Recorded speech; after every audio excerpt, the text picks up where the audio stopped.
তোমাকে তো মুক্ত করলাম, এবার বলো কেন আসছো তুমি এখানে, আর তোমার রাজ্য কোথায়? আচ্ছা বলছি, তাহলে শোনো। অধর্মপুর রাজ্য থেকে আমি পালিয়ে এসেছি।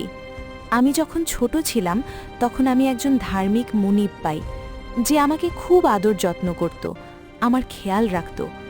সে ছিল খুবই আল্লাভীরু, সে ন্যায়ের পক্ষে কথা বলতো।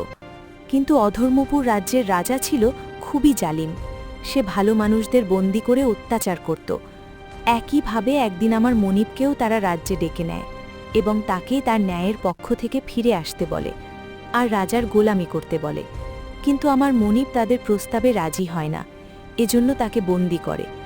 আর আমি সেখান থেকে পালিয়ে আসি, আর এমন কাউকে খুঁজে বেড়াচ্ছি যে আমার মনিবকে জালেম রাজার হাত থেকে রক্ষা করবে। তুমি কি আমাকে সাহায্য করবে? আমি সারা জীবন তোমার গোলামি করব। দয়া করে আমার মনিবকে রক্ষা করো। আইরে, প্রতিজ্ঞা করে আসলাম বড় লোক হব আর সুন্দরী বউ নিয়ে গ্রামে ফিরে যাব। এখন তো দেখছি আরো ঝামেলায় পড়লাম। আচ্ছা, তোমাকে আমি সাহায্য করব।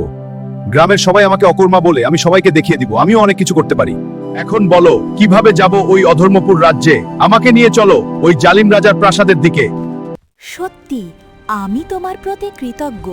তুমি আমার পিঠে উঠে বসো, আমি তোমাকে আমার রাজ্যে নিয়ে যাচ্ছি।